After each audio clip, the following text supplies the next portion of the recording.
Esse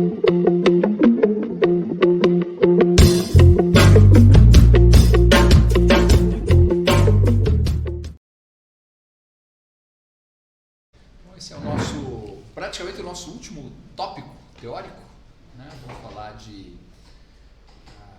adoção e aceitação de tecnologia. Por incrível que pareça, embora esses dois termos sejam bem diferentes na língua portuguesa, né? Eles foram tratados na literatura de sistemas de informação como sendo praticamente a mesma coisa por 20 anos, né? E nesse artigo que vocês leram para a aula de hoje, a gente fez uma discussão, inclusive tentou entender o porquê que isso acontecia, tá? A literatura original sobre adoção ou aceitação de tecnologia, ela do final da década de 80, num momento em que talvez quem estivesse adotando também tivesse que estar aceitando a tecnologia e assim por diante, tá? Mas só para a gente começar aqui, garantir que está todo mundo pensando na mesma coisa, qual que é a diferença que vocês percebem entre as palavras adotar uma tecnologia e aceitar uma tecnologia? Adotar quando você começa a usar ela, querendo ou não. E aceitar quando você começa, sei lá, você começa a incorporar a tecnologia em coisas mais sofisticadas que você precisa fazer. Normalmente é a mesma pessoa que adota e aceita? Vai depender, professor. Não sei, vai depender? Porque assim, na minha cabeça, assim, dependendo de como funcionar uma empresa, o chefe pode comprar lá os computadores e achar que não vai acontecer nada, mas aí o cara do departamento de TI vai... O chefe adotou ou aceitou? O chefe adotou. Adotou. Uhum. Mas daí o cara do TI pode chegar e fazer alguma coisa com aqueles computadores que possam... Depois que o chefe comprou, o cara da TI adota ou aceita?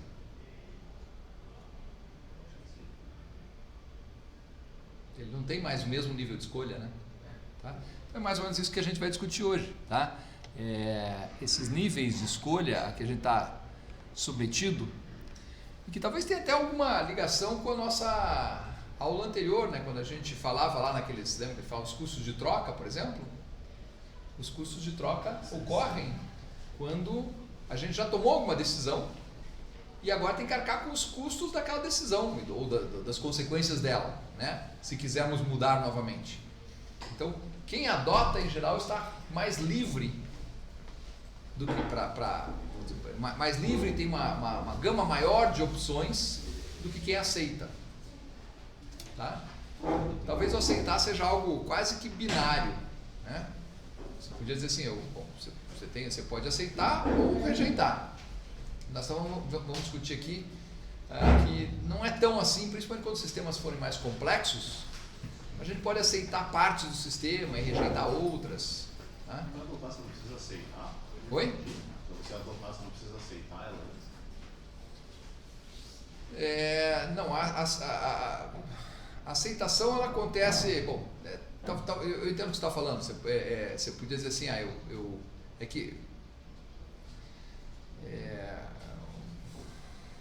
entendo a forma que você está pensando, mas a ideia aqui é quem está adotando algo. A palavra adotar vem de... Tinha um P em português antes dessa palavra, né? Era adoptar. E esse P vinha de opção, tá? Você tinha a opção. Então, quem opta por algo pode estar optando no momento em que ele... A rigor pode ser que depois ele próprio, tendo uma experiência maior com aquele produto, venha a rejeitá-lo, tá? Essas coisas não acontecem todas exatamente ao mesmo tempo, mas o que a gente quer dizer aqui é que essa opção é entre várias alternativas que estão disponíveis, e a aceitação acaba sendo daquela que já foi apresentada como sendo a única opção existente, tá? Pelo menos o português tem essa diferença. Quem está optando por algo tem alternativas. Quem está aceitando, você pode até alegar, tem alternativa também. A alternativa é aceita ou rejeita, tá? Ou aceita ou rejeita em algum grau. porque isso aí, como eu disse, a gente pode imaginar como sendo algo, pode imaginar que aceitar um sistema seja algo binário, ou eu aceito ou eu rejeito, mas isso só acontece para sistemas muito simples, que talvez nem chame de sistemas, né? Porque o sistema em geral, a palavra sistema também já envolve a ideia de algo que é relativamente complexo, né? Que tem várias partes internas e assim por diante. E aí que eu digo que a aceitação também pode acontecer de uma forma que ela não seja total e definitiva ou binária, tá? Por exemplo, uma instituição de ensino pode criar um sistema acadêmico, como nós temos aqui, por sinal, o sistema da universidade, que tem uma série de funções lá dentro. Uma delas é o professor poder fazer a chamada. Tá? Eu diria, não foi o professor que adotou esse sistema. Alguém tomou uma decisão antes e escolheu esse sistema e não outro, ou escolheu desenvolver esse sistema, né? Mas ainda assim, alguém tomou essa decisão. Ao professor, nesse caso, cabe a decisão de se ele aceita usar ou não. Existe a possibilidade de, vocês já viram algum professor que não usa o sistema acadêmico para fazer chamada? Ele diz assim, não uso, não aceito? Ele pode fazer chamada no papel, depois ele vai ter que lançar no sistema. Tudo bem. Então ele... Oi? Alguém falou mais baixinho? Não? Eu tive a impressão que foi aqui, então foi lá fora. Achei que era alguém comentando ali um som vindo do nosso projetor Epson ali. O professor hoje, com relação a essa funcionalidade do sistema, já não consegue escapar. Tá? No final do semestre, de fato, durante o semestre ninguém está olhando lá se o diário está preenchido, mas no final do semestre, para ele concluir o semestre, ele tem que entregar o diário e o coordenador do curso ou o chefe de departamento, alguém vai dar uma olhada e ver se aquilo ali está minimamente preenchido de acordo com as normas. Tá? Você até poderia dizer que o professor podia rejeitar esse sistema e dizer assim, eu dou presença para todo mundo. Ele até pode fazer isso, só que ele vai ter que lançar a presença para todo mundo, ele vai ter que usar o sistema, percebe? Agora, se eu pensasse nesse controle de chamada apenas como um sistema, usar um nome, o nome sistema é um nome muito grande para um programinha de controle de chamada. Tá? Então o controle de chamada é só uma funcionalidade dentro de um sistema maior. Eu diria, essa é uma funcionalidade que aqueles que são submetidos a ela podem aceitá-la ou rejeitá-la. Agora, se você rejeitar, basicamente você está dizendo, bom, então você não pode trabalhar aqui. Tá? Se você não lançar as faltas dos alunos até o final do semestre, eu vou considerar que você não fez o seu trabalho e, portanto, você vai ser demitido. Né? Não é tão direto assim, mas é o que vai acontecer. Se o professor chegar lá e teimar, não vou registrar presenças, aquilo vai gerar um processo administrativo e em algum momento ele vai ser desligado.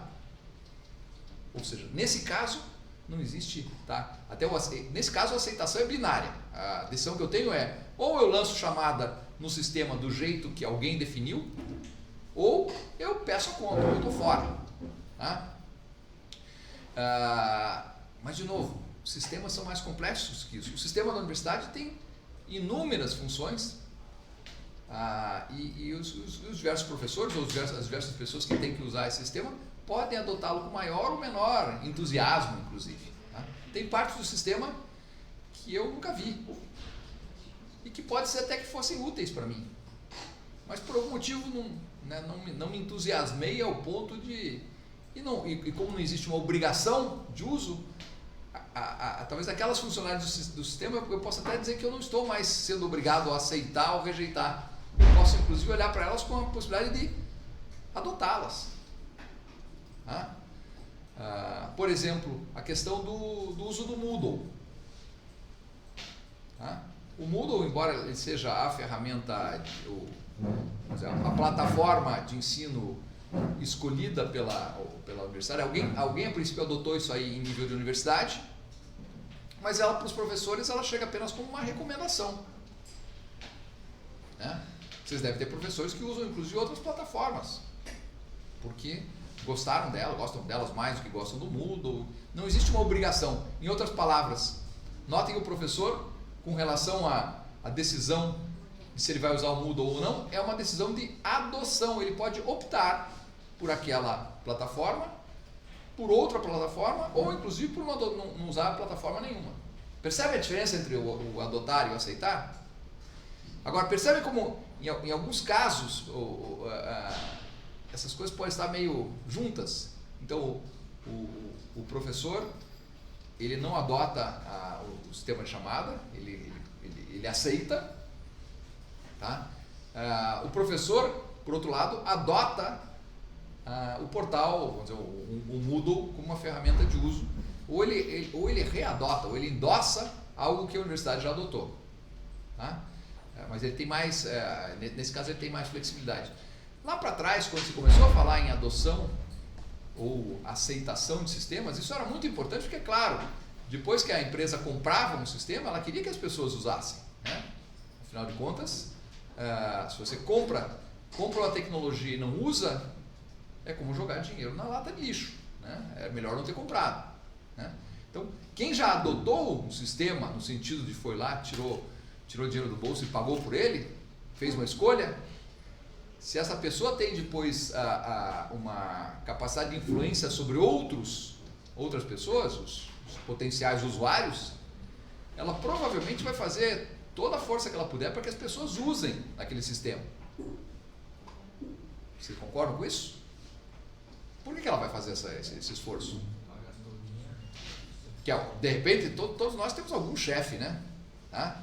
Mesmo o chefe tem um chefe, né? E quando você diz, mas o dono da empresa tem um chefe ainda, olha, ele responde alguém, tá? Ele vai lá, bom, se ele for o dono único, se ele quiser torrar dinheiro, ele diz assim, eu torro com o meu dinheiro e é um direito meu, tá? Mas se ele já tiver um sócio, ele vai ter que explicar para o sócio. Eu comprei esse sistema porque eu achava que ele ia ser bom. Então, para ele não ter que ficar se justificando, depois que ele comprou, ele vai lá para as pessoas e diz, olha, cara, eu já comprei isso aí, agora vocês usem. Então, ele vai fazer o esforço que ele puder para garantir que aquela decisão que ele tomou se prove uma decisão acertada.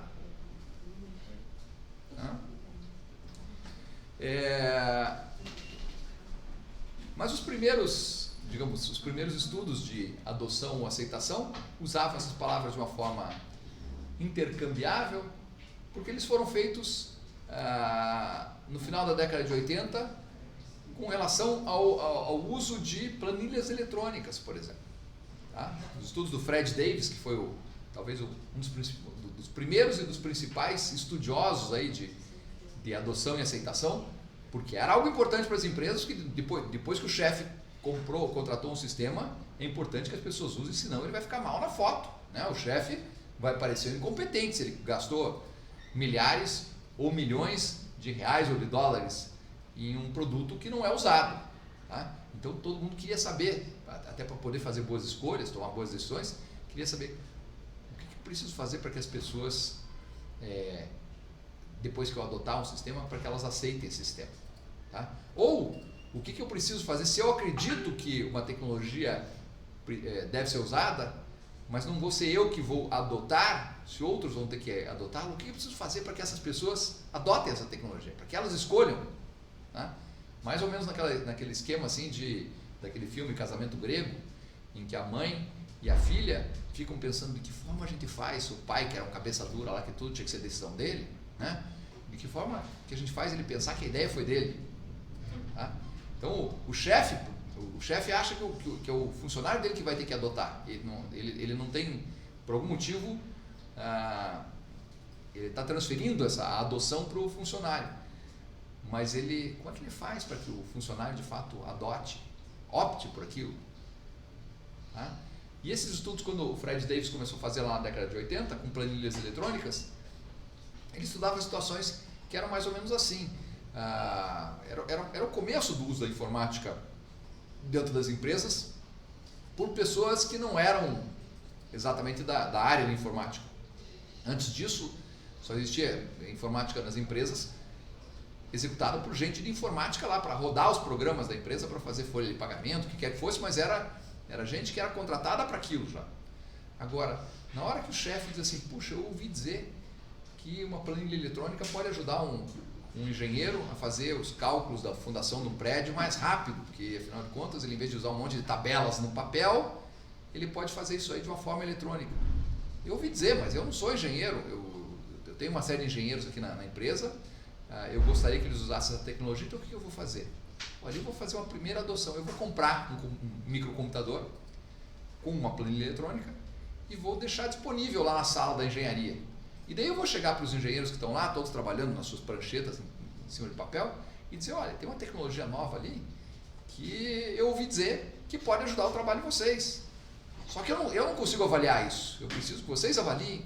Então eu vou fazer o seguinte, está ali, está naquela caixa, quem quiser, desempacote, bota em cima da sua mesa e comece a usar. Percebe? Era alguém que tomou a decisão de fazer a compra, mas não era alguém que se sentia em condições de avaliar, né, se aquilo de fato valia a pena e merecia ser usado. Ele estava delegando a outros ainda essa tarefa de fazer essa avaliação, porque daí depois que esses adotassem, aí ele dizia, opa, então agora posso comprar para a empresa inteira.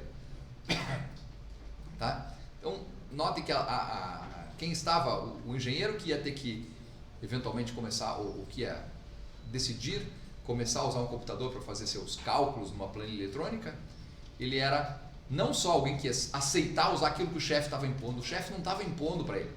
O chefe estava dizendo, talvez essa caixa aí tem uma tecnologia nova que eu não entendo, talvez isso seja útil, avalie você. O chefe tinha feito uma adoção em termos de uma decisão financeira, mas ele estava dizendo, agora avalie aí, senão ele joga de lado e foi investimento. Às vezes você tem que fazer investimento teste, né, para ver se alguma coisa pode ser útil ou não, e a gente descarta depois. Tá? E daí, o meu entendimento é que daí que vem essa confusão no uso dos termos adoção e aceitação, porque aquele engenheiro, ele ao mesmo tempo está adotando e na sequência ele mesmo está aceitando a tecnologia. Então, se vocês pegarem lá os textos da década de 80 e década de 90 sobre como fazer para que as pessoas usem aquela tecnologia que nós como decisores consideramos que precisa ser usada, vocês vão notar que as palavras adoção e aceitação foram usadas praticamente como sinônimos. Mas era uma questão, era uma característica da época em função desse tipo de situação. O próprio chefe não conseguia tomar uma decisão definitiva, olha, eu adotei, agora vocês vão ter que usar. Ele diz assim, eu adotei, agora vocês vão ter que avaliar se vale a pena vocês adotarem ou não, senão a gente joga no lixo. Tá?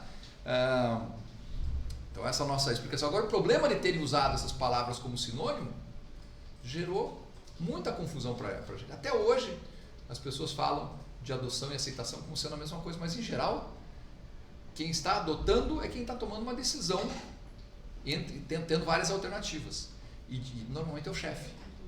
E depois que o chefe adotou uma tecnologia, ele pode até ter consultado seus funcionários, né? Aí ele precisa que as pessoas aceitem, porque se elas não aceitarem, ele vai ficar mal na foto por ter, enfim, gasto dinheiro em algo que não está sendo útil. Tá?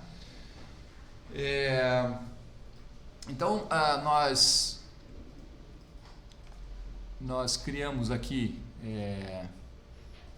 quer dizer, nós escrevemos isso aqui, foi o início lá da dissertação de mestrado do Ricardo Engelbert, né, lá em 2013, 2014, né, e esse era o texto que vocês tinham de leitura para hoje. Tinha também um vídeo aqui sobre adoção, aceitação. Bom, e aí a gente ainda coloca mais uma palavra aí, que é uma palavra do português que a gente usa também para falar sobre como a gente usa alguma coisa, que é a apropriação. Que é diferente das duas primeiras, né? A apropriação aqui no sentido de alguém se apropriar ou de se sentir, quase se sentir dono, de se sentir, digamos assim, de vestir a camisa, né? Não, nós podemos aceitar uma tecnologia, eu aceito usar a chamada eletrônica proposta aqui pela UTFPR. Tá?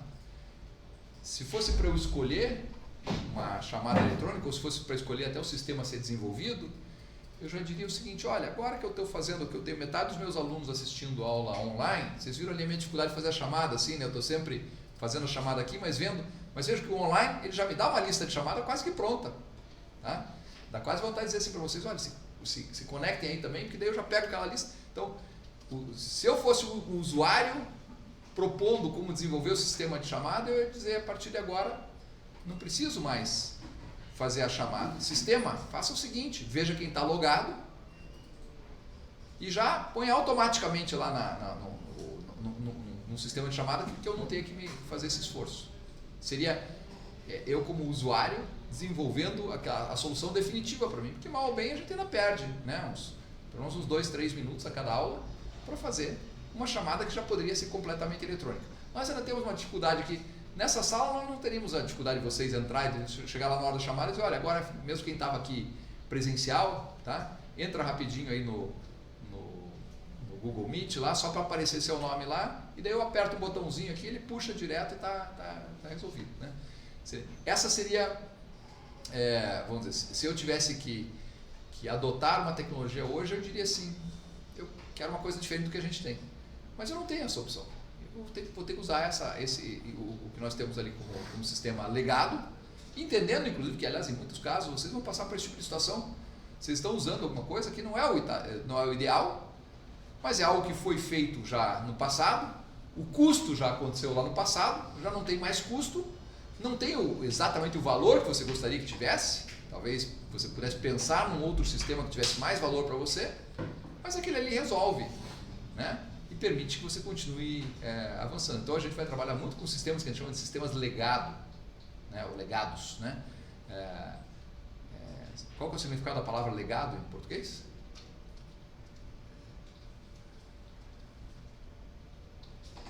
Vocês já ouviram falar assim, o legado de uma determinada pessoa? É o que ela deixa. É o que ela deixa. A pessoa deixou para trás, como se fosse uma herança. Legado e herança. Legado é sinônimo de herança. Informacional. Isso. Por assim dizer. Perfeito. É isso aí mesmo. Legado, tradicionalmente, o uso mais comum da palavra legado é como sinônimo de herança. Para nós de informática, vai ficar um pouquinho diferente, porque em geral a gente olha para essa herança como sendo uma herança meio maldita, né? A gente olha para sistemas legados e ele significa que você vai ter que estudar uma linguagem de programação que já é obsoleta para continuar dando suporte a um sistema legado, um sistema que vem do passado, porque a princípio custa mais barato você continuar dando suporte para aquele sistema do que desenvolver um sistema totalmente novo, tá? Então a gente em informática fala muito sistemas legados, né? São sistemas que a gente recebeu como herança e normalmente a gente pensa nisso de uma forma assim meio pejorativa, dizendo, putz, nós temos um monte de sistema legado, mas também podia pensar o seguinte, daria para pensar de outra forma, que é o seguinte, o fato de você ter um monte de sistemas legados significa que você não precisa estar gastando energia desenvolvendo sistemas novos, porque aquele antigo continua dando conta em algum grau, tá? É claro, qual que é o problema aí, né? Quanto mais o sistema é legado, quanto mais ele é um sistema que se baseia em tecnologias que pouca gente conhece. Lembra, o contrário do que a gente viu nas últimas aulas, que a gente dizia, aquele sistema que muita gente conhece, fica mais barato, vai ser mais usado, porque você precisa treinar menos as pessoas. Quanto mais você tem que retreinar pessoas em sistemas legados, vai ficando mais caro o legado. Mas ele vai ficando mais caro até o momento em que o custo de troca, lembram lá das aulas anteriores, né? Que o custo de troca, o custo de operar com a tecnologia anterior fica mais alto do que o custo de troca para a tecnologia nova. Essa é a hora que você substitui o sistema legado por um sistema novo. Enquanto as pessoas não estão substituindo o sistema legado, é porque elas ainda acham que vale a pena, né, manter o sistema velho, porque isso economiza. Então, nunca vai ser uma herança maldita. Ou melhor, ela pode se transformar numa herança maldita se você se aprisionar eternamente àquele legado e chegar. É claro, quanto mais tempo você demora para atualizar um sistema para a tecnologia moderna, mais você vai ter desenvolvido em sistema legado, mais difícil vai ser você sair dele. Voltamos para a aula anterior lá do custos de troca. Então, tem muita empresa que fica presa ao sistema legado porque ela continua atualizando aquele sistema, porque é muito caro mudar daquele sistema para outro, e em outras palavras, vai ficar cada vez mais caro mudar daquele sistema para outro, porque você continua, né, em 2023 desenvolvendo funções em, sei lá, em COBOL, que é uma linguagem que era a linguagem utilizada até a década de 70, meados da década de 80. Tá? Depois disso ela já era legado, mas vem cá, 30 anos depois nós ainda fazemos isso. Tá? Eu tinha incluído aqui algumas questões de reflexão e eu queria usar essas questões de reflexão aqui para a gente conduzir aí a nossa discussão a partir de agora, né? Algumas delas eu já respondi aqui, né? Então, se existe diferença entre os termos adoção e aceitação, né? Aqui está dizendo, conforme utilizados na literatura de sistemas de informação, a literatura de sistemas de informação muitas vezes escreve assim, adoção / aceitação. Mas seria importante que a gente começasse a entender essa diferença entre as coisas, porque alguém adota e alguém depois tem que aceitar. Quem está adotando uma tecnologia tem, no momento em que está fazendo essa adoção, tem que já avaliar, tentar prospectar, tentar imaginar como é que vai ser a aceitação pelos usuários depois. Tá? Lembra daquela nossa tabelinha maquiavélica lá do capítulo 2, o capítulo 3? Né? Você está fazendo uma adoção de uma tecnologia que vai afetar a vida de muita gente. Então você já tem que antecipar, será que essas pessoas vão aceitar? Qual é o esforço que eu vou ter que fazer para que elas aceitem a nova tecnologia? Tudo isso tem que estar na minha decisão de adoção. Tá? E, em geral, o que eu preciso fazer para que as pessoas aceitem uma tecnologia?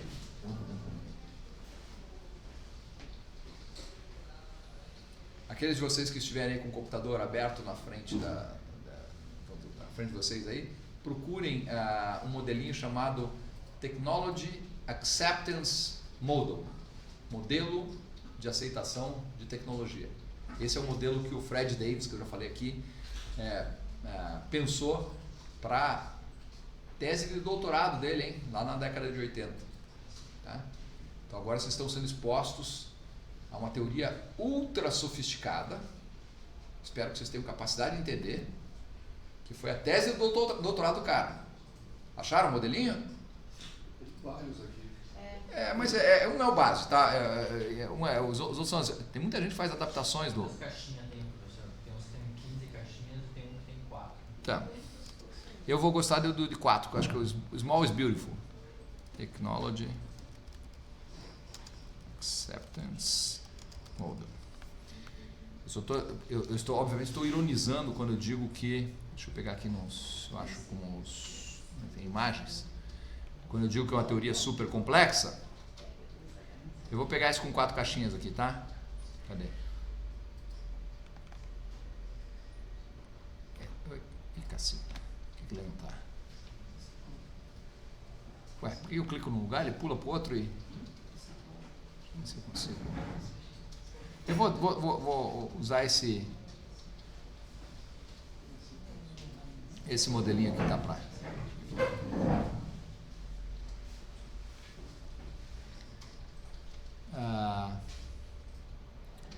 olha só, esse modelo aqui que está meio que no centro da tela lá, acho que é um bom exemplo. De fato tem algumas variações, algumas foram ajustes que o próprio Fred Davis foi fazendo ao longo do tempo. Depois, outras foram outras pessoas que foram investigando isso. Mas olha a complexidade da teoria que ele criou. Ele diz o seguinte, se eu quero antecipar como é que vai ser a intenção de uso das pessoas, essa intenção de uso tem a ver com a aceitação, tá, do sistema que eu estou propondo. Se eu quero avaliar se as pessoas vão querer usar ou não o sistema, eu tenho que olhar para essas caixinhas aqui, ó. A primeira delas ali de baixo aqui, não sei porque ele está com isso aqui em cima, mas é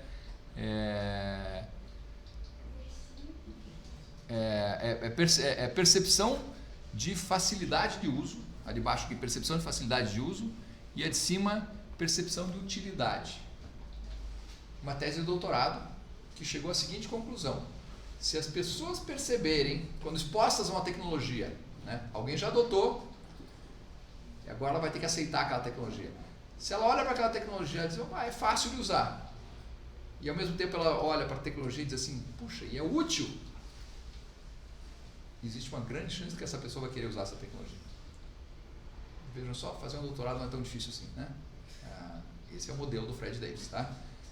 Ele chegou, claro, ele fez um monte de estatística lá para chegar a essa conclusão, que talvez você já dissesse assim, puxa, mas eu já imaginava que ia ser isso. Mas você imaginava, ele foi lá e provou que é isso, tá? Se você quer gastar, se você está pensando em gastar dinheiro, se você é o gerente de informática, vai gastar dinheiro numa tecnologia lá e depois vai querer impor essa tecnologia às pessoas, tá?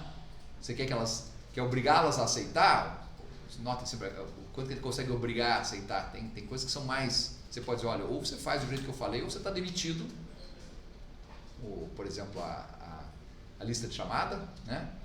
E tem outras coisas que você diz assim, olha, isso aqui eu comprei, tomara que você goste. Aí fica a aceitação, é quase que uma adoção, né? Mas notem que, por que isso aqui acabou chamando tanta atenção do mundo? Que às vezes o óbvio precisa ser dito. Ele assim, se as pessoas acharem que é complicado, elas vão resistir à mudança. Elas vão fazer o que estiver ao alcance delas para não usar aquilo, porque elas querem complicado. Ninguém quer complicação na vida. A gente quer facilidade, não quer complicação. Tá? Por outro lado, se a pessoa achar até fácil usar, mas ela não enxergar valor naquilo, ela achar que ela está perdendo tempo, também ela não vai se entusiasmar para usar. Então, o que esse modelo nos leva a pensar? Se eu estou convencido de que o sistema vai ser útil para a minha empresa, eu, na hora de fazer aquela minha tabela maquiavélica, eu vou ter que pensar assim, quais são as ações para mim, o que eu preciso fazer para que as pessoas usem? Eu vou precisar fazer com que elas percebam valor, que elas percebam utilidade, e vou ter que fazer com que elas percebam que é fácil. E aí, como é que eu faço isso? Como é que eu faço para as pessoas perceberem que é fácil fazer alguma coisa?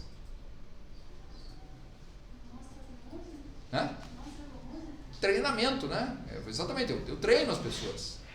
Porque se eu colocar, esse era um dos problemas quando lá no início, questão lá das planilhas eletrônicas, né? O chefe comprava o computador, deixava a caixa, nem abria a caixa, lá dizia, olha, isso aí é uma tecnologia moderna, um negócio diferente aí. Eu ouvi dizer, e tem gente dizendo que esse negócio vai revolucionar o mundo. Eu não tenho nem ideia, tenho medo que morda a gente, então nem tirei da caixa ali, porque nem abri, porque vai que que come meu braço, tá? Mas se tiver alguém corajoso aí, vai lá, porque eu ouvi dizer que é bom, tá?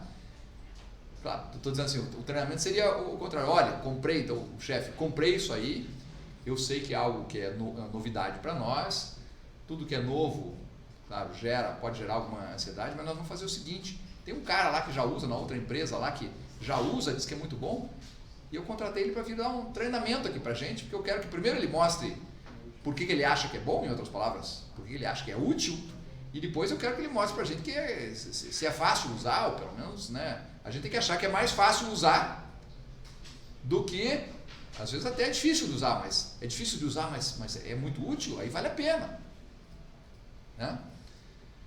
Então, esse modelinho aqui foi chamado de Technology Acceptance Model. Ele até, eu acho que ele é mais ajustado para aceitação do que para adoção, porque o que o chefe está tentando avaliar aqui é quando ele olha para essas caixinhas, ele diz assim, será que as pessoas vão perceber como sendo útil? Será que as pessoas vão perceber como sendo fácil de usar? Se eu conseguir fazer com que elas percebam como sendo útil e fácil de usar, eu garanto que não vai ficar na caixa, que as pessoas vão tirar da caixa e vão começar a usar, em outras palavras, que a implantação vai ser um sucesso, pelo menos no sentido de eu conseguir garantir um uso. Depois tem uma outra etapa que se aquele uso vai levar aos resultados que eu queria. Tá? Então esse modelinho aqui foi o modelo que foi criado, talvez um dos primeiros modelos lá, e esse modelo, embora ele tenha sido chamado Technology Acceptance Model, modelo de aceitação de tecnologia, ele também é um modelo de adoção, porque se o chefe olhar para aquilo ali e achar que as pessoas não vão aceitar, é provável que ele não adote. Lembra, a gente, quando estava estudando lá aquela mudança organizacional, lá no começo do semestre, eu dizia para você, sempre tem que avaliar o seguinte, você pode acreditar que a mudança que você está propondo é espetacular, mas quando você nota que a energia que vai ser necessária para convencer as pessoas, para fazer com que elas façam aquilo que você acha que precisa ser feito, é muito maior do que o benefício, esqueça, vai fazer outra coisa. Talvez não seja o momento aí, né?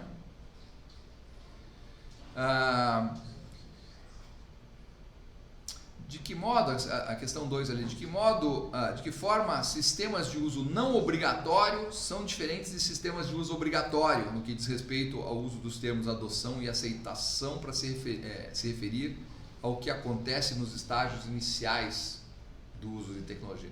Na realidade, aceitação adoção e aceitação são posturas iniciais, né? Eu adoto ou eu aceito no primeiro momento. É claro que depois eu posso aceitar no primeiro momento e depois, à medida que eu começo a usar, eu percebo que tem alguns benefícios, mas também tem um monte de problemas, né? E aí a hora que eu começo a ver aqueles problemas como sendo maiores do que o benefício, pode ser que eu venha a rejeitar mais para frente. Então, a aceitação ou rejeição pode acontecer em vários momentos ao longo da experiência das pessoas com os sistemas, né?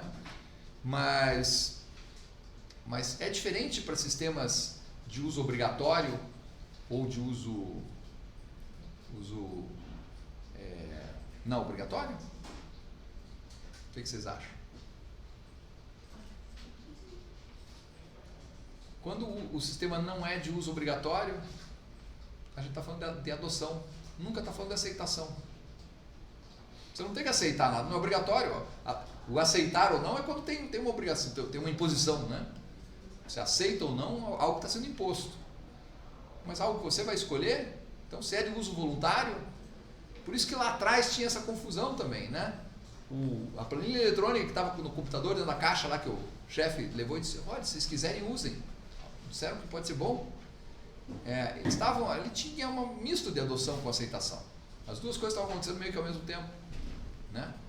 O chefe tinha, de certa forma, já feito algum nível de adoção, que significava que o funcionário ia ter que fazer algum nível de aceitação, ou podia ser, mas ao mesmo tempo, se o funcionário não quisesse usar, ele não estava sofrendo uma ameaça de ser demitido ou de ser deixar de ser promovido ou assim por diante. Não tinha consequência, exatamente. Se não tem consequência, fica mais fácil, né, de você assumir um nível de aceitação diferente do que simplesmente sim, chefinho, vou fazer exatamente o que você pediu, né?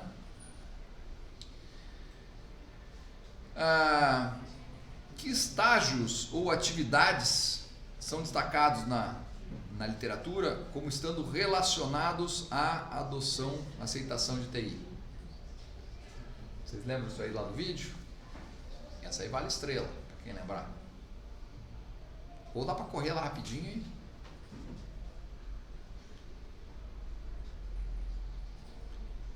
Eu não sei porque eu coloquei até os minutos aí, né? Acho que deve ter sido para facilitar a vida do povo.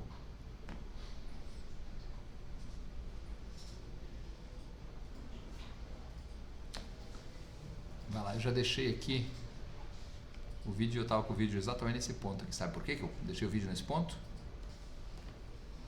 Porque eu não ia lembrar desses estágios assim, né?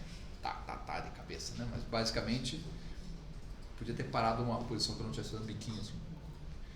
Mas então o processo de... Notem que aqui nós estamos falando de adoção / aceitação, porque era do jeito que se tratava na literatura, né? Diz assim, ó, a primeira coisa que você tem que fazer é tentar entender o problema. A gente tem, isso vai aparecer ali mais para frente, eu vivo falando isso para vocês, a gente tem uma tendência a ter soluções tecnológicas sendo empurradas para cima da gente antes que a gente tenha sequer definido claramente qual que é o nosso problema, o que eu quero resolver com essa tecnologia. Mas já tem uma solução lá, já.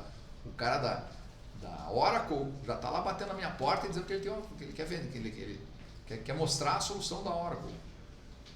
A primeira coisa que você tem que perguntar é a solução para qual dos meus problemas mesmo? Você conhece os meus problemas? Você sabe o que eu preciso? É claro que ele vai dizer que sim, porque ele imagina que o que você precisa é exatamente aquilo que o cara do outro lado da rua ali também precisava e que ele já convenceu a comprar a solução da empresa, tá? Mas a primeira coisa que nós temos que fazer é entender qual que é o nosso problema, né?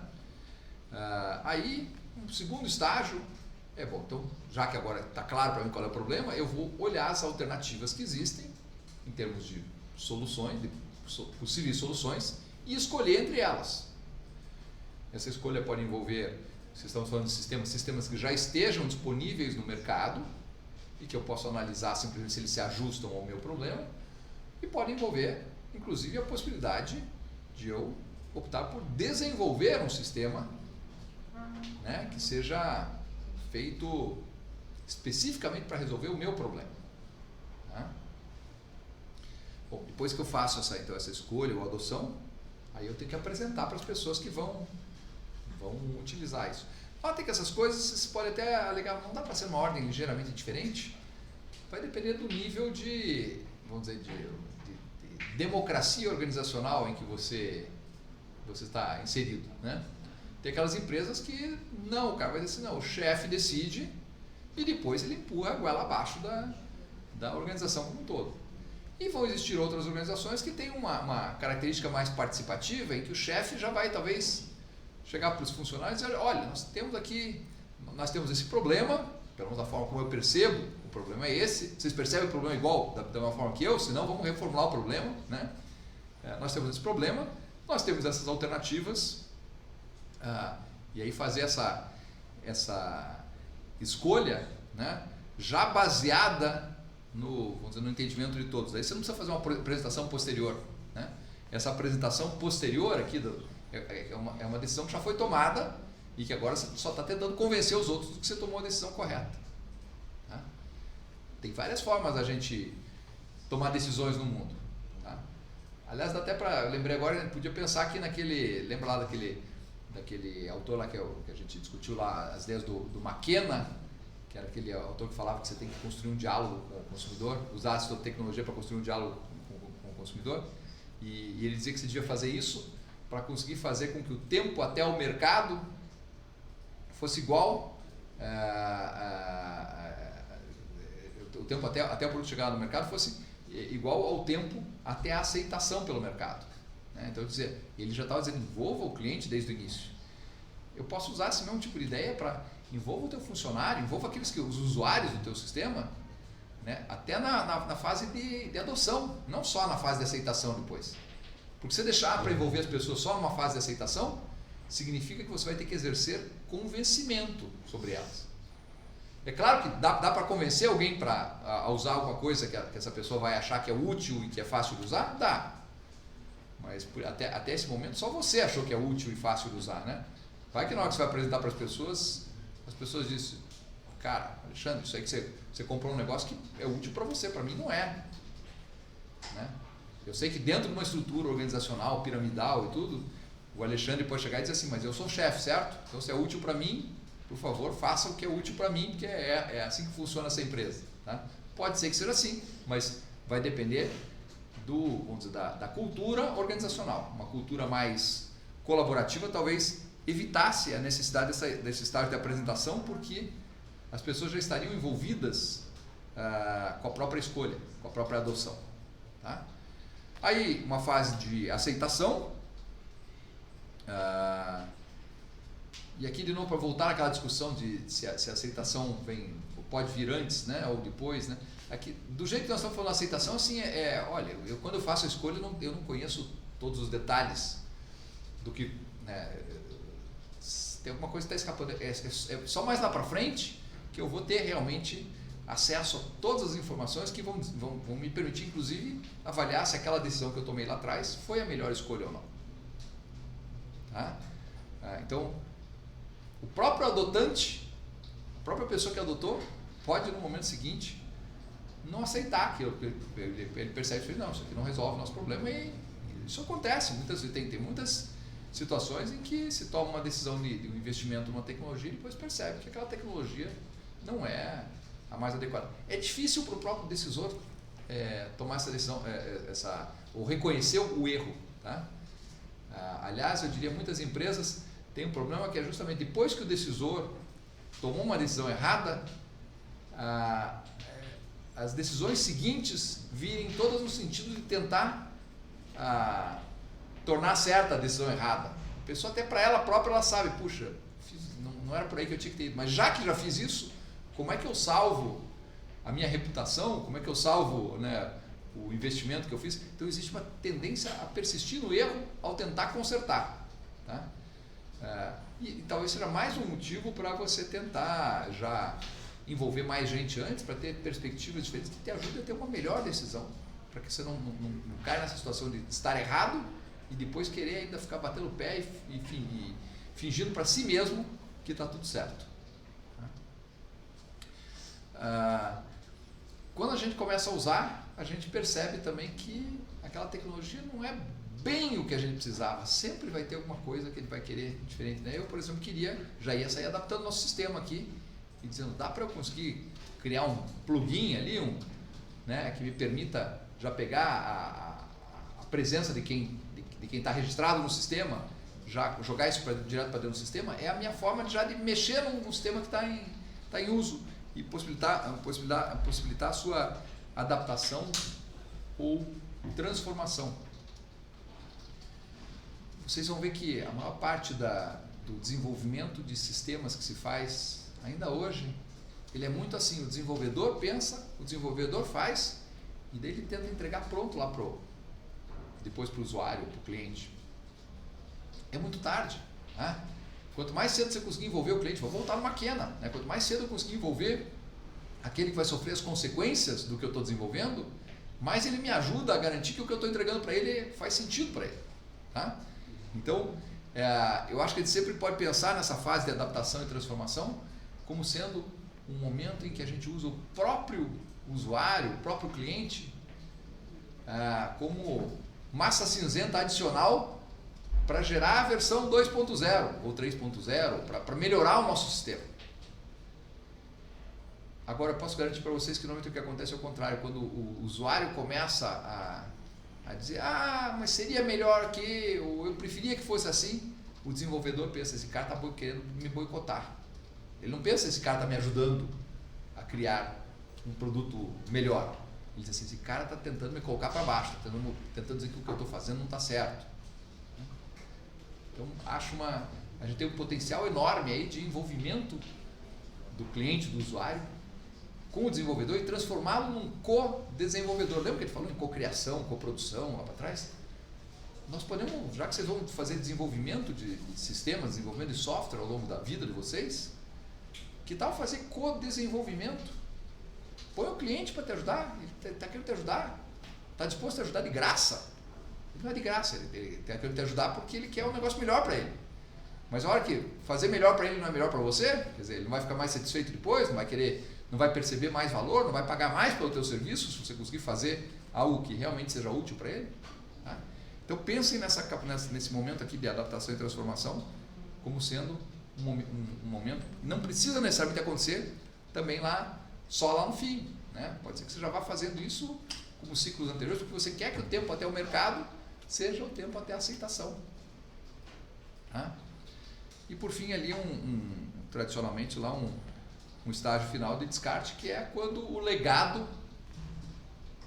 vira um fardo, né? Quando você diz assim, não, o legado era bom enquanto ainda era mais barato a gente usar o sistema legado do que desenvolver um sistema novo.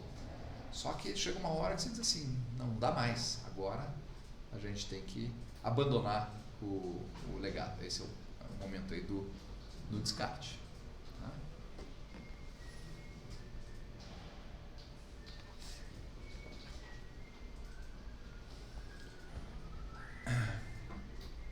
Essa pergunta 4 ali eu acho que já respondemos, né? Assim, o que é necessário fazer antes de se começar a discutir soluções tecnológicas disponibilizadas pelo mercado. Eu nunca devo discutir solução antes de ter muito claro para mim qual é o meu problema. Essa deve ser assim, e eu vou garantir, vou dizer para vocês o seguinte, tem muito disso acontecendo, tem muita gente discutindo solução sem saber qual é o problema. Eu diria, talvez seja até agradável isso, sabe por quê? Porque dá a impressão para você que aquele fornecedor que está lá todo confiante, dizendo que ele tem ele tem a solução para todos os seus problemas, não tem nada mais maravilhoso que isso, dizer, e eu só preciso pagar para você, e daí os meus problemas estão todos... É uma forma de auto-enganação muito razoável de se entender, né? Claro, você quer a solução para o teu problema. Você sabe que você tem problemas, você só não sabe exatamente qual é o teu problema, você sabe que você tem problemas. Tem alguém que dizendo que vai conseguir resolver aquilo sem que você precise, se quer se dar o trabalho de pensar exatamente qual é o teu problema, parece maravilhoso isso. Só que não é factível, né? Claro, o cara está querendo vender o produto dele. E fica mais fácil ele dizer que está vendendo uma solução do que dizer assim, estou vendendo o seu próximo problema, né? Talvez ele fosse mais sincero se ele dissesse, olha, eu estou aqui hoje para vender o seu próximo problema. Se livre do teu problema antigo, que eu vou te entregar aqui, você vai comprar, e depois que você comprar, você vai ficar prisioneiro, né, do que eu estou te vendendo o teu próximo problema. O vendedor nunca vai falar isso. Mas você tem que saber que ele está te vendendo o próximo problema, e é melhor que você entenda primeiro, claramente, de que forma esse próximo problema resolve algum problema anterior, porque senão você vai ter o próximo problema sem resolver o anterior, aí você fica com mais problema ainda.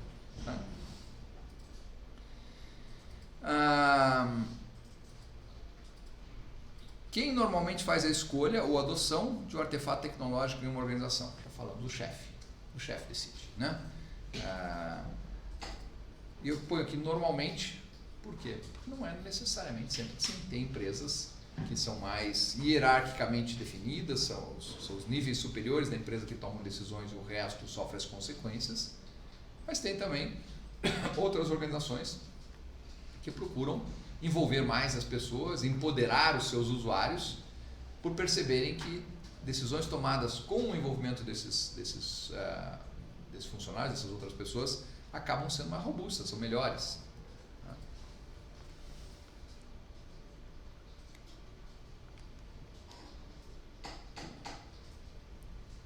Por que, a pergunta 6 ali, por que o estudo de aceitação de sistemas muitas vezes vem acompanhado de uma discussão de resistência à mudança?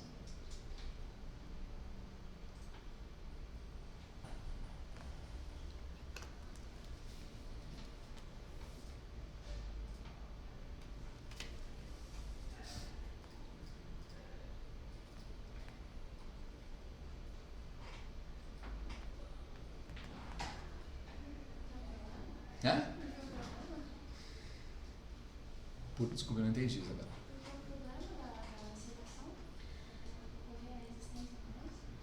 A resistência à mudança vai acontecer sempre que as pessoas tiverem dificuldade de entender a utilidade ou a facilidade de uso, né? E como novos sistemas são novos para as pessoas, não sei se isso é exatamente uma característica humana, eu acho que é. A gente tem uma certa... A gente conhece o que a gente conhece, a gente sabe lidar com a situação atual. Se alguém está propondo uma situação nova, diferente dessa, sempre vai ter um grau de incerteza que vai gerar um incômodo, né? Relacionado a... Eu não sei se eu consigo lidar com a nova situação, eu sei que eu consigo lidar com a atual. Posso não gostar da situação atual, mas eu consigo lidar com ela, né? E não sei se eu consigo, ou como que eu lidaria com uma outra situação. Então, quando a gente discutiu lá o capítulo de gestão de mudança lá, aparecia uma frase do Maquiavel que dizia, né, olha, toda vez que você for fazer uma mudança, aqueles que vão ser prejudicados por essa mudança percebem imediatamente, aqueles que vão ser beneficiados demoram para perceber, então você vai ter um monte de inimigo de cara e não vai ter aliado. O Maquiavel, lá em 1400 e pouco, dizia assim, não invente moda, não fique querendo mudar as coisas, tá?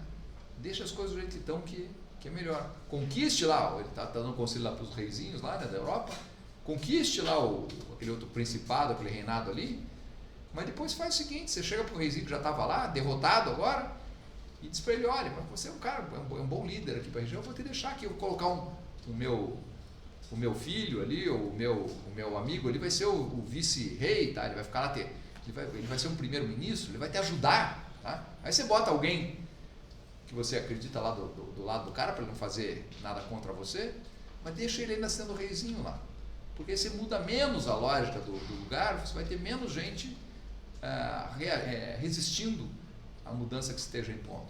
Ele só vai coleta os impostos lá deles, e manda pra gente e ainda deixa um pouquinho dos impostos para ele lá, para ele se sentir minimamente feliz, né?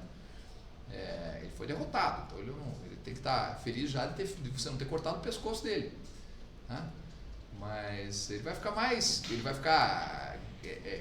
grato e vai ser melhor que você fique de olho lá, né? Porque também tem uma outra frase do Maquiavel que é emblemática, que ele diz assim, olha, o mal você faz uma vez, o bem você faz aos poucos. Tá? Então você poderia dizer, mas será que isso aí não é contraditório, né? Uma coisa com a outra? E eu nem sei se ele deve levar o Maquiavel assim tão ao pé da letra. De novo, o Maquiavel escreveu isso aqui há 500 anos atrás, uma realidade completamente diferente da nossa. Tá? Mas o fato é que o que ele está querendo dizer ali se você depois que você já fez o mal de uma vez, você conquistou o reino dele, né? Agora todo mês você deixa lá ele ficar com uma parte dos impostos, o resto a gente recolhe para o nosso império, né? Mas não mude totalmente, você mudar tudo, vai ter muita gente que vai perceber, opa, vou perder alguma coisa, e você não quer que as pessoas tenham sensação de que estão perdendo, quando você não tem outros aliados para dizer, opa, mas eu estou ganhando aqui para te ajudar a manter a nova situação.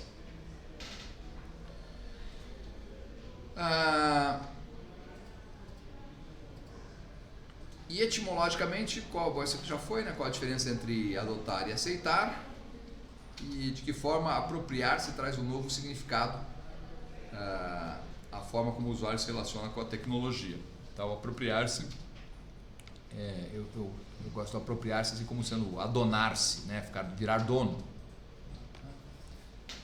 Quem vira dono de alguma coisa se sente muito mais engajado, né? Do que alguém que simplesmente aceitou. Quem aceitou não tem compromisso. Quem tem compromisso é o chefe que o obrigou. Ele diz assim, eu faço aqui porque o chefe mandou. Agora, quem vestiu a camisa lá e disse, opa, não, participei da discussão, ajudei a criar essa ideia, vamos fazer esse negócio acontecer, esse é o que se apropria ali da tecnologia, né? Porque para Fred Davis, no final da década de 80, talvez não fosse muito importante distinguir entre a adoção e a aceitação de uma tecnologia, acho que já comentamos isso aí, né? E como motivação e resignação podem estar relacionados à forma como se dá a apropriação de um sistema pelo usuário. Eu fiz um desenho lá no minuto 29. Deixa eu puxar aqui pra gente. É esse desenho aqui.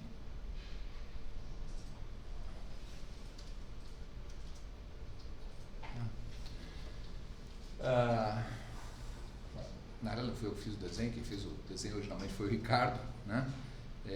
Mas dizia assim, olha, quando você está pensando em o nosso interesse é saber se as pessoas vão usar ou não vão usar a tecnologia que a gente quer, né?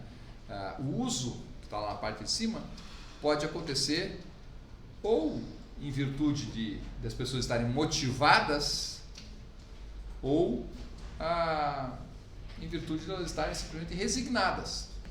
Sabe o que? Eu não vou ficar brigando com o meu chefe. Aí o chefe quer que eu use. O chefe quer que eu use a chamada do jeito que está aqui. Eu acho ela ruim, mas vai lá, também não me mata, né? Mas percebam, o uso pode acontecer de uma forma mais entusiasmada ou menos, né?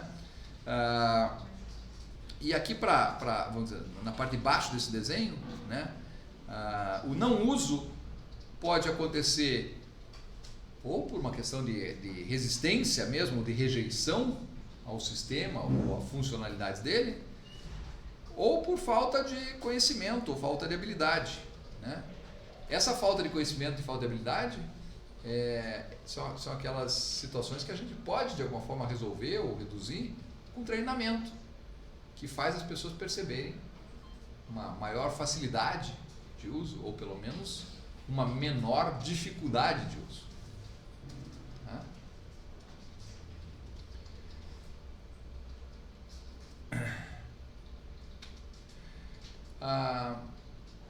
Vocês podem estar pensando, mas qual que é o motivo da gente fazer tanta, quer dizer, eu gastar aqui quase uma aula inteira para falar da diferença entre adoção e aceitação, né? Coisas que parecem meio óbvias e tudo. É porque se gasta muito dinheiro com tecnologia. As empresas gastam muito dinheiro com novas tecnologias e, em muitos casos, tecnologias que acabam não sendo usadas, pelo menos da forma como foi prevista por aqueles decisores que tomaram a decisão de investimento. Ou seja, acabam sendo um fracasso porque a implantação não foi feita de uma forma adequada, não se levou as pessoas a perceberem a facilidade de uso e a perceberem a utilidade, ou antes disso a adoção foi equivocada, né? E se adotou algo que nunca vai conseguir ser. Não é que as pessoas não perceberam, é que não dá para, né? Não é útil, não é fácil de usar e assim por diante. Então, de fato, uma das dificuldades que a gente tem em implantação de sistemas é garantir o uso. É claro, depois que você conseguir garantir o uso, você ainda tem que ter outros desafios, né? Que é fazer com que aquele uso leve a organização a ter um desempenho melhor do que ela tinha sem o uso. E também não adianta nada todo mundo usar um sistema e o resultado obtido ser pior do que o que você tinha sem o sistema. Tá? E pode acontecer isso. Tá? As pessoas podem gostar de usar, pode dar para elas a sensação que dá uma sensação de redução de trabalho, talvez reduza a quantidade de trabalho a ser feito, só que a empresa não consegue mais entregar o que ela entregava antes. Né? Ou seja, a vida das pessoas fica mais confortável, mas num primeiro momento, pelo menos, mas a empresa não entrega o que queria ou precisava entregar. Né?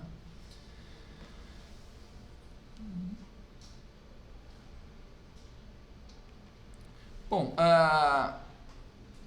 as questões de reflexão eram... Assim, eu coloquei aqui mais... Eu acho que tem um segundo jogo aqui, porque essas primeiras questões eram, vocês viram ali, estão todas ligadas aos minutos do vídeo, né? E aí eu coloquei mais algumas aqui, diretamente relacionadas ao texto. Tá? Eu sempre acho que essas questões são úteis assim para direcionar a leitura de vocês, né? Eu sempre acho que vale a pena olhar as questões aqui até antes de assistir o vídeo, antes de ler o texto, porque elas ajudam a colocar lá um foco no que é mais importante, né? Mas como o vídeo foi feito também para explicar o texto, tá? Muitas dessas questões aqui estão parecidas. Vamos ver se tem alguma coisa aqui que a gente perceba que é diferente do que a gente já falou, tá? Então adotar e aceitar significa a mesma coisa? Não, né? Embora lá no início tenha sido tratado dessa forma. Porque alguns autores defendem a ideia de que não há sistema completamente de uso obrigatório. Se o cliente não achar que o sistema ajuda, que é útil, que é fácil de usar, ele não vai usar. Ele vai tentar, pelo menos ele vai tentar não usar, né? Já contei para vocês a minha briga com o sistema da portaria da Universidade Positivo, né? Da catraca tá? Era um sisteminha super simples, era só para, basicamente, eles queriam controlar que quem entrava lá dentro da universidade ou era professor ou aluno, e nesses casos não tinha que pagar para estacionar, ou era alguém que estava indo no teatro e eles queriam ter uma renda adicional, né, de estacionamento das pessoas que fossem frequentar o Teatro Positivo, né? Só que quando eles implantaram esse sistema, ele para gente como eu pareceu assim um controle, que aquilo ali ia proporcionar também um controle de frequência, digamos assim, que era algo que não, talvez para alguns não fizesse diferença nenhuma, mas para outros não interessava. Eu me senti incomodado com isso, porque a gente tinha na pós-graduação lá uma situação, digamos assim, não dá para dizer que como se diz, um privilégio, porque a gente tinha outras responsabilidades, né? Mas a gente não tinha a obrigatoriedade de estar dentro da universidade as 40 horas semanais que era o nosso regime de trabalho, tá? A gente tinha que estar lá nos horários das aulas, horários de atendimento dos alunos, e eventualmente alguma outra atividade de pesquisa, mas não tinha isso. Só que aquele controle ali de saber isso aqui em algum momento, né, vai permitir que outros departamentos ou outras áreas da universidade comecem a dizer: mas o pessoal da pós-graduação tem um privilégio. E na verdade não era, a instituição não estava tentando nos dar um privilégio, ela estava tentando garantir que a gente conseguia usar da forma mais eficiente o nosso tempo, né, para as outras atividades também que podiam ser feitas, não precisavam ser feitas necessariamente dentro da universidade, basicamente pesquisa, né? Mas aquilo me incomodava e eu sabotei o sistema, né? Contei essa história para vocês já, né? Não? Sim, não? Não, sabe como eu sabotava o sistema? Eu notei que, ou seja, nem sei se dá para chamar de novo de sistema, porque sistema é uma coisa mais complexa. Esse aí era uma catraca que abria, você passava o teu cartãozinho, ele abria, e depois você passava o cartãozinho lá, saía, como qualquer estacionamento, né?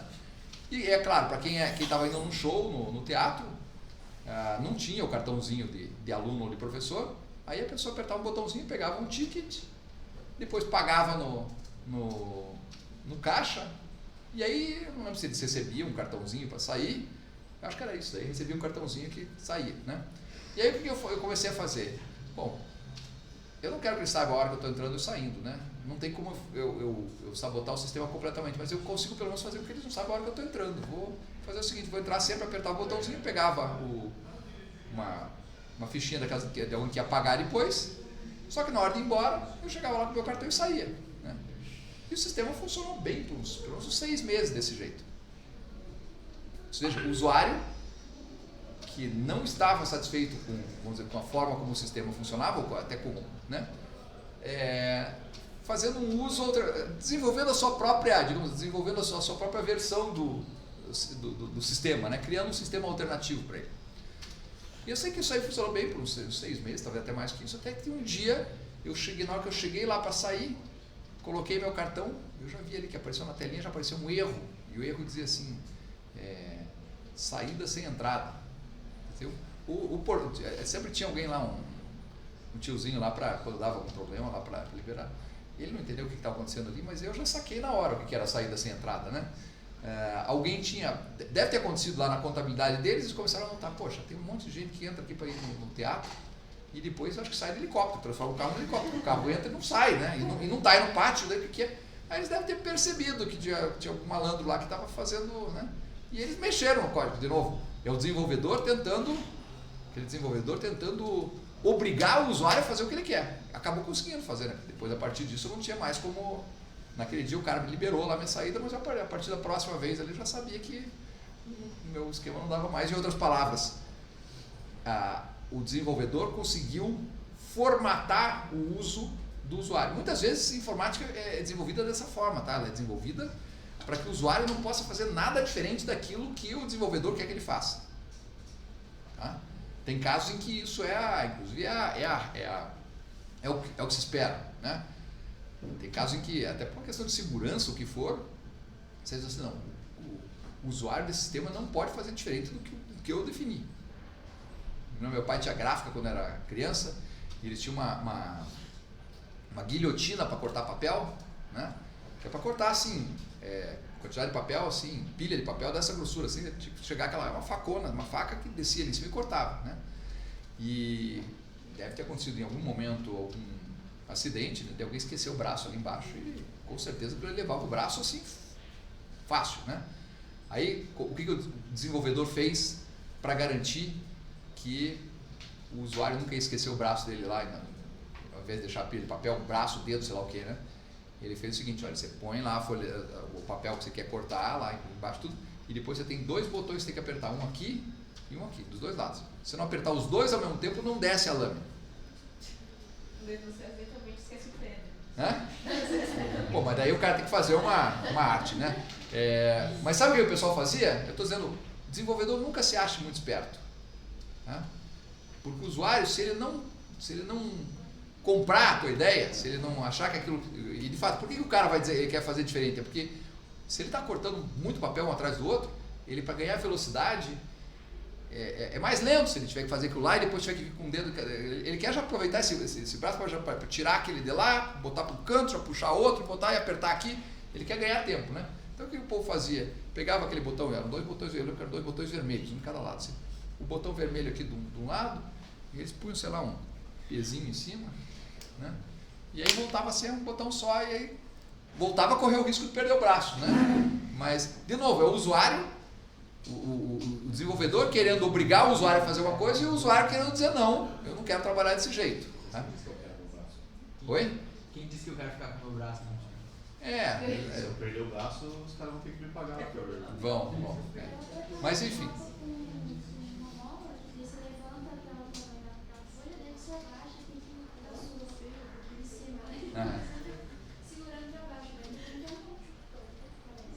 Mas imagine, em termos de produtividade, tudo isso aí vai diminuindo. Enfim, os caras não gostavam do negócio, tá? E encontraram um jeito, do mesmo jeito que eu sabotei o sistema né, do estacionamento, eles sabotavam isso aí. Meu pai ficava louco, porque dizia assim, se o cara deve perder um braço aí, eu fico o resto da vida pagando, né? Não, mas daí eles não ficam, né? Porque tem o sistema de segurança, o cara tá assim.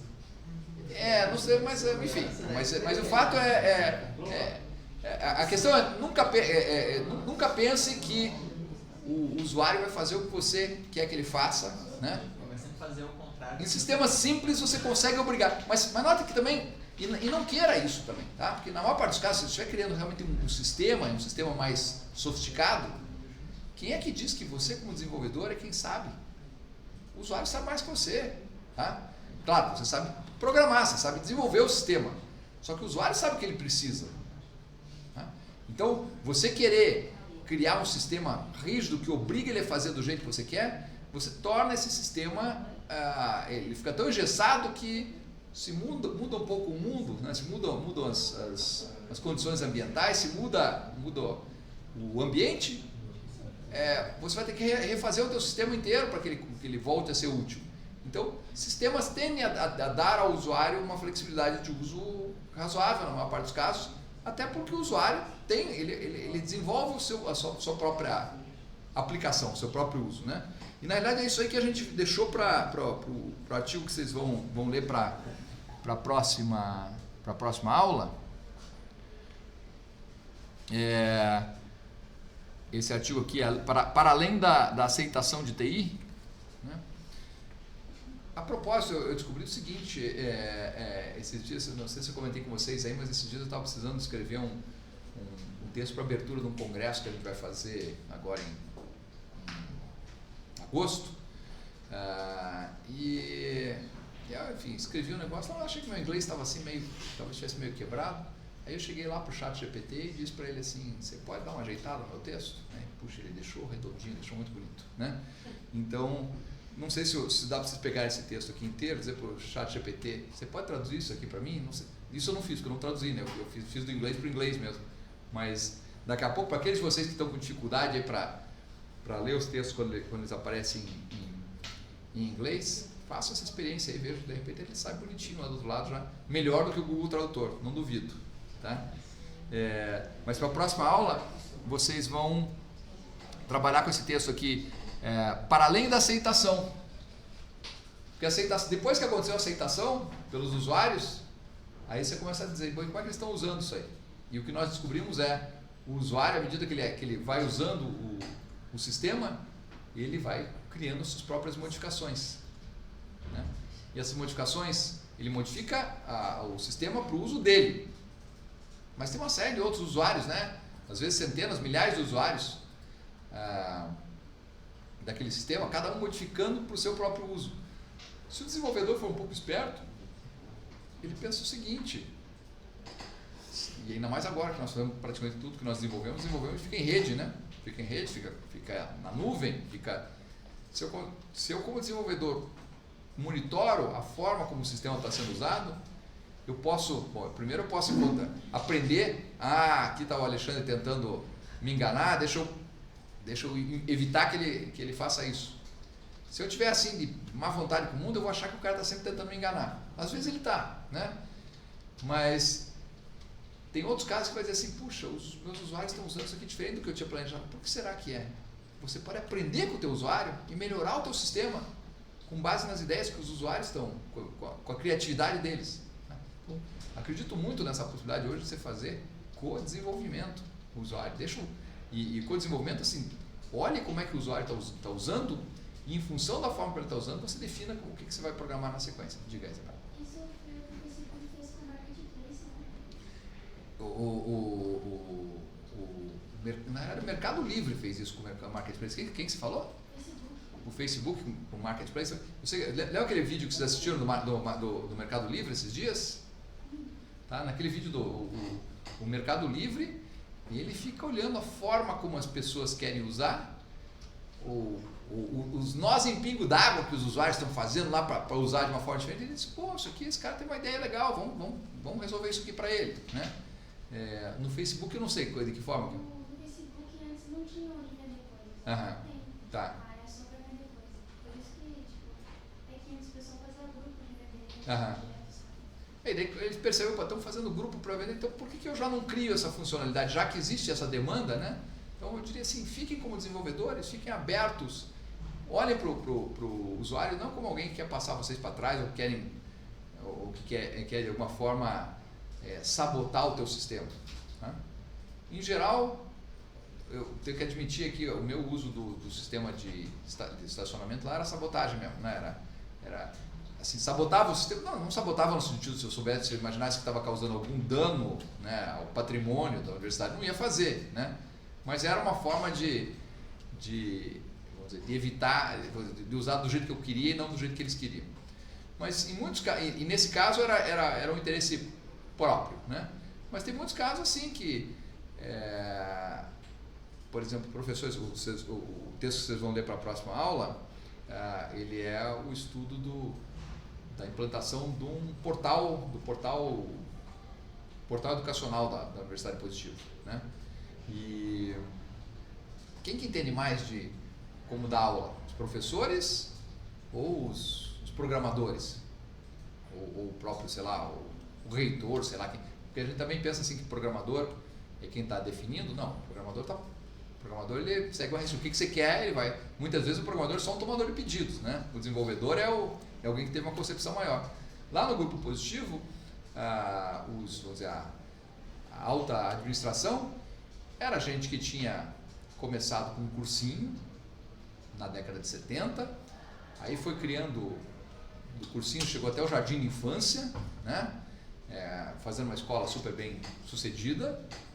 Aí depois pensou, puxa, porque não dá mais para... Antes do jardim de infância não tem mais para onde expandir, vão ter que expandir para o outro lado, daí resolveram ir para a universidade. E quando foram para a universidade, foram com a cabeça deles, né? Puxa, nós temos aqui essa... Não sei se alguém estudou em escola ou do grupo positivo, ou que seguia o método deles. A ideia deles era assim, eu faço tudo padronizadinho, e ao fazer padronizado, eu consigo ter um nível de qualidade que eu considero aceitável. E daí eles pensavam fazer isso também na faculdade, na universidade. É claro que não era uma universidade ainda, né? Era um centro universitário. Eles estavam tentando implantar esse modelo deles. Quando bate no professor universitário, quer dizer, o professor universitário diz, opa, espera aí, estilo, como que educação apostilada na universidade não vai rolar. Tá? A universidade não é para ter algo formatadinho, tudo igualzinho, porque se for assim a gente não permite a coisa continuar evoluindo, né? Para ter tudo formatadinho tem que ser um conhecimento que é aquele conhecimento que já está 100% consolidado e que ninguém nunca vai questionar aquilo para você poder fazer igualzinho por 20 anos, né? Então, a universidade é um espaço para explorar coisas novas, ideias novas. Tem que ser um ambiente, digamos assim, mais caótico, né? Tem que ser um ambiente em que um pensa uma coisa, outro pensa outra. Os próprios alunos, vocês estão aí, eu falo uma coisa para vocês, de repente entra outro professor, fala outra coisa que é o oposto, daí vocês vão ter que gerenciar na cabeça de vocês o que faz sentido para vocês, tá? Até porque o que eu falei faz sentido, o que ele falou faz sentido, cada um isolado, mas depois, agora que eu vou botar um junto com o outro, não dá, quer dizer, a gente vai criando um espaço em que nós temos que ir pensando fora da caixinha, não pode ser um negócio totalmente formatadinho, né?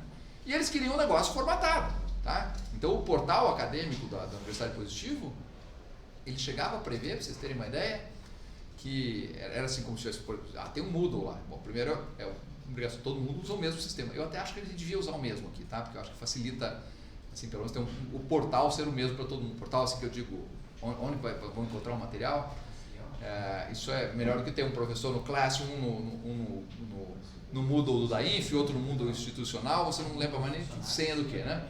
Mas enfim, até aí tudo bem.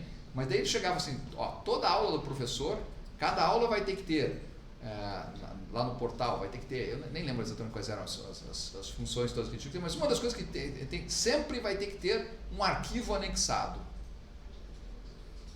Toda aula tem que ter um arquivo anexado. Bom, vocês vão olhar as minhas aulas aqui, para cada aula tem 10 arquivos anexados, né? Mas não pode ser uma coisa obrigatória, né? Depende do tipo, do estilo de aula, depende do tipo de material. Eu na época, quando eles falaram, eu poria 10 arquivos anexados lá, se eu achasse que era útil. Quando me obrigaram a colocar, eu falei, não, né? Como é que pode? Vai dizer para o professor que ele tem que fazer? Não. Aí sabe o que eu fazia? Eu ia dar uma aula de planejamento estratégico, né? E daí eu perguntava, naquela época minha filha tinha 3 anos de idade, ela estava lá brincando lá com os desenhos da figurinha da Disney, sei lá o que, ela dizia assim, escolha uns bichinhos. Daí ela me dava o da Branca de Neve, né? A Branca de Neve eu não consigo justificar planejamento estratégico. Daí ela me dava os 3 porquinhos, né? Os 3 porquinhos não é da Disney, mas tudo bem. Mas eu lembro que os 3 porquinhos eu falei, opa, isso aqui é bom para planejamento estratégico, né? Porque tem um aí, tem um porquinho que é estrategista e os outros, beleza. Esse vai ser o arquivo que eu vou colocar. Aí eu colocava lá, só de sacanagem, eu colocava só uma figura, um JPG lá, né? Um arquivo, só com os 3 porquinhos. E nunca ninguém me falou nada. Todas as minhas aulas tinham um desenho. Diga.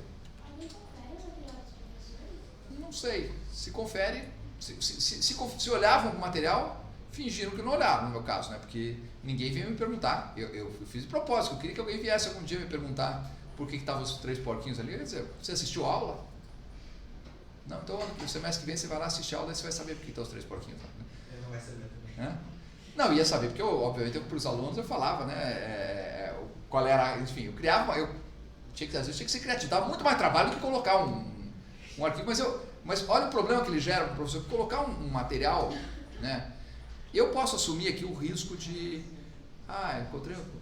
encontrei um material que eu acho legal, eu posso até assumir um risco de incluir alguma coisa aqui que, uma turma fechada, um negócio que eu não tenho direito, não estou com direitos autorais, enfim, inclusive tem algumas coisas assim, né? Você já viu, às vezes deve ter um livro aí, né?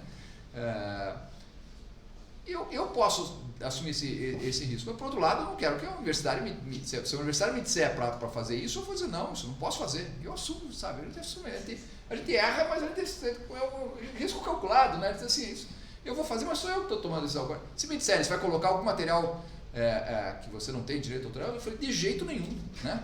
E se ele me disser, coloca o teu material, eu vou dizer, de jeito nenhum também. Porque se eu colocar o meu material lá, ou poderia dizer, né? Se eu colocar o material, se eu colocar o meu livro ali, daqui a pouco o universitário vai dizer que o livro é propriedade dela, porque, né, tá dentro do portal. Não. Até a minha própria, mesmo que seja a minha propriedade.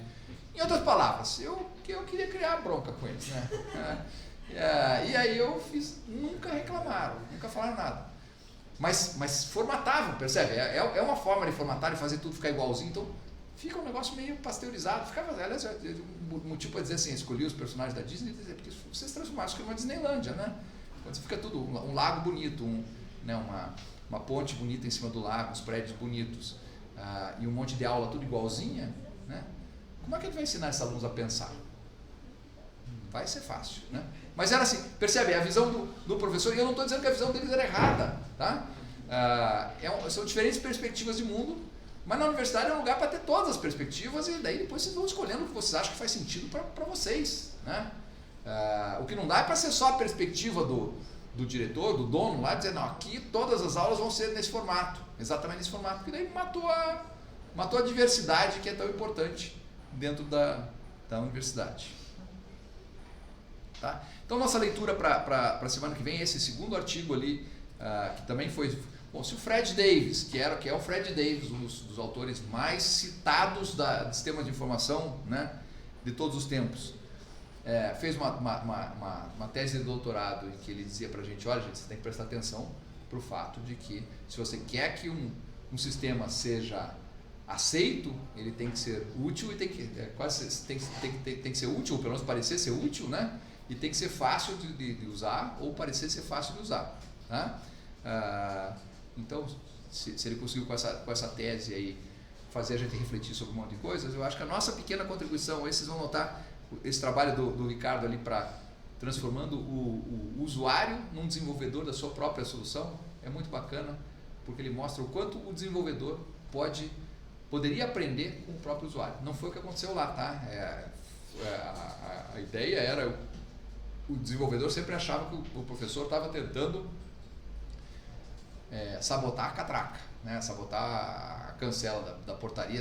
Ele achava que o professor, ao não usar o sistema exatamente do jeito que ele tinha concebido, que o professor estava resistindo ao sistema. E aí eles, ao invés de tentarem perceber a ideia do professor e até utilizá-la para melhorar o sistema, acabavam criando barreiras do mesmo jeito que me impediram de usar a catraca do jeito que eu queria, o sistema ia ficando mais fechadinho para não deixar que as pessoas fizessem algo diferente daquilo que o desenvolvedor tinha pensado. Tá? Não me parece ser um bom caminho aí de fazer um desenvolvimento que se aproprie da inteligência das pessoas e valorize a inteligência das pessoas. Né? Bom, mas eu acho que podemos ficar por aqui com relação a esse primeiro texto. Não sei se alguém tem alguma dúvida, alguma questão, alguma reflexão.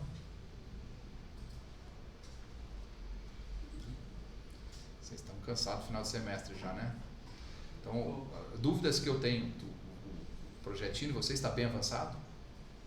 Vocês viram, nós temos aula na quarta da semana que vem, na sexta nós já começamos com os projetos, é isso, né? Apresentação preliminar. A ideia da apresentação preliminar é assim, tá? Até para aqueles que eu sei que às vezes você tem lá, vídeo, tem uma edição que vai demorar mais. Façam a apresentação preliminar é assim, é para vocês chegarem aqui e mostrar para os colegas. Vocês vão mostrar o que vocês já têm, os colegas vão mostrar os deles, e aí vocês de repente espero que vocês tenham ideias com, sabe, um pouquinho assim de, pô, os caras fizeram um negócio legal, aí quem sabe você ainda não pode, sabe, para dar um último. Então, não façam um negócio assim, sabe, não precisa ser perfeito. Nesse momento ele é o protótipo, tá? Eu sei que às vezes para fazer os ajustezinhos finais consome-se muito tempo. Essa apresentação preliminar é justamente vocês mostrarem o que vocês têm, os colegas mostrarem o que eles têm e com base nisso vocês pensarem, putz, espero que a ideia do colega dê mais uma ideia, nós podemos fazer um fechamento diferente, enfim. Então, nesse momento até nem se estressem 100% com aquele negócio que eu digo lá, para fechar no tempo certinho, tá? Não se estressem tanto com isso, mas também não deixe estourar demais, né? 1 minuto a mais, 1 minuto a menos, por enquanto está tranquilo, tá? Porque provavelmente vocês vão depois ou incluir mais algum conteúdo ou tirar alguma coisa, tá? Diga. Distribuição de notas do senhor, para dar nota, tipo, na sala assistindo vídeo? A apresentação preliminar não vai ter nota. Não, na final. Tá? Na final, eu vou dar uma nota, cada um de vocês vai dar uma nota para cada vídeo e vocês ainda vão dar uma nota cada um vai dar uma nota para a sua equipe. Tá? E já vou dizer, a nota da equipe vai ser o seguinte, eu vou dizer assim, a questão vai ser assim, eu vou dizer assim, vocês vão ganhar uma pizza para dividir entre os membros da equipe, só que você tem que separar as fatias da pizza de acordo com a relevância de cada um para esse projeto, tá? E não pode ter pedaços iguais, ou seja, não pode ter pedaços iguais. E eu ainda vou querer, e uma das coisas que eu vou ver, depois vocês vão estar decidindo sozinhos sobre como dividir a pizza, e depois eu ainda vou ver uma parte da minha avaliação é se vocês ainda foram coerentes ao perceber o quanto cada um contribuiu para o projeto. Em outras palavras, aquelas equipes que disserem, olha, fulaninho foi o cara que, pode ser o que trabalhou mais ou o que foi mais importante, que deu a ideia. Às vezes o cara, sabe, nós temos que valorizar também isso. Tem gente que o cara é genial para dar a ideia e depois ele diz, já fiz a minha parte, mas enfim, se o trabalho de vocês vai tirar a nota 10 porque o cara teve uma boa ideia, às vezes a gente precisa desses caras na equipe. Às vezes é duro a gente saber que a gente é o da transpiração. Eu sempre fui o cara da transpiração, eu sempre trabalhei um monte, mas é bom ter alguém inspirado também Então, pode ser que vocês vão estar valorizando a inspiração de alguém, pode ser que vocês vão valorizar a dedicação, a transpiração de alguém, mas o fato é que depois eu não vou olhar assim, a equipe conseguiu perceber, porque uma equipe que não consegue nem perceber o valor do trabalho dos diversos envolvidos, significa que nós estamos formando mal vocês para depois poder trabalhar em equipe o resto da vida, né? O resto da vida de vocês vão trabalhar em equipe, tá? E sempre torcendo para que para não ter que levar o colega nas costas, e também espero não querendo que o colega te leve nas costas, porque ninguém te leva nas costas por muito tempo, tá? Então, mas fique tranquilo, isso já está relativamente bem lapidado, assim, funcionou bem nos semestres anteriores. Eu fui dando uma melhoradinha nesse esquema, e depois vocês ainda vão ter o feedback da minha nota, da nota da tua. Eu já posso antecipar para vocês que provavelmente a minha nota para as equipes vai ser melhor do que a média da nota dada pelos colegas. Vocês são mais carrascos com os colegas e consigo mesmos do que eu, tá?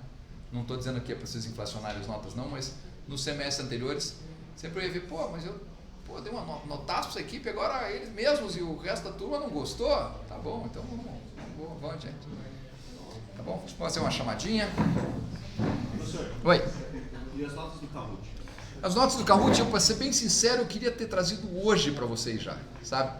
Mas vocês sabem que sinceridade não resolve os problemas do mundo, né? Minha filha chegou da Austrália 1 da manhã. Eu tinha separado, a minha ideia era trabalhar nisso hoje de manhã, né? Ela chegou 1 da manhã, ficou conversando com a gente até as 3 e eu acordei às 9h30 da manhã. Aí, diga, Isabel. Como que fica a prova daí? A prova fica.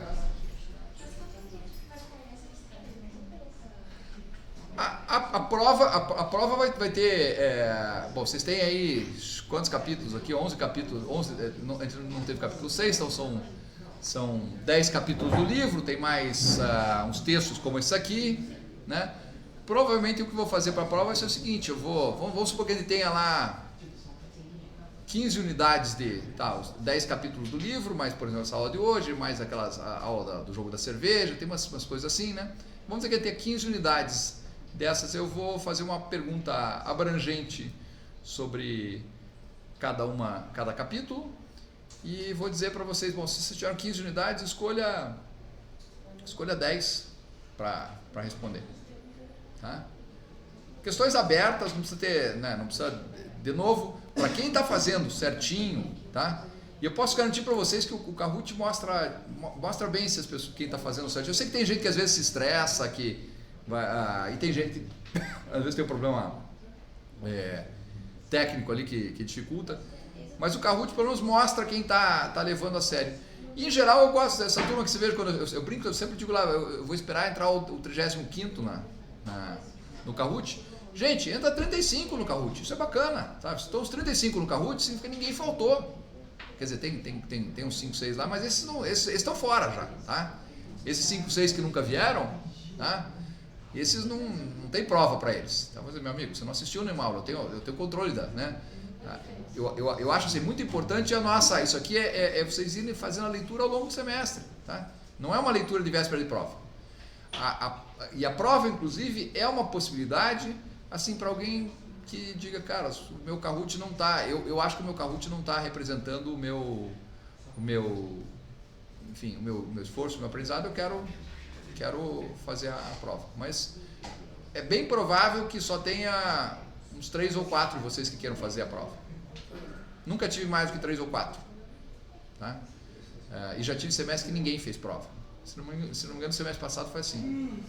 Ou seja, todo mundo que foi até o final tinha nota. Em alguns casos eu até diria assim, sabe? Às vezes o cara tem nota, eu disse, eu até gostaria que o cara fizesse a prova, porque eu não gosto de me contentar com uma nota de aprovação ali, 6, né? Numa disciplina que é só depende de leitura, né? 6 é 10, professor. Hã? 6 é 10. Mas daí os caras dizem assim, não, mas é que eu já tenho outra prova da outra disciplina que estou enforcado. Então fica com o teu 6 mesmo, né? Mas não precisa, né? Não precisava, tá? Mas eu também vou dizer o seguinte, vai ter gente que com Kahoot vai ter gente que vai tirar 10 e vai ter gente que vai tirar 6 com essa quantidade de Kahoot. Então, não é uma ferramenta 100% justa, mas ela é honesta e eu posso garantir para vocês que o 6 não é 10 e que o 10 não é 6, tá? Talvez tenha alguém que ficou com 8,5 e que podia dizer, pô, professor, mas eu sou bem melhor que isso, quero fazer a prova para ver se eu chego no 10, tá? Pode ser. E pode ser que tenha aquele cara também que, ao contrário, lá até ficou com 7,5 e merecia o 6. Pode acontecer, mas o 7,5 que ele tirou um 6, tá valendo. Tá?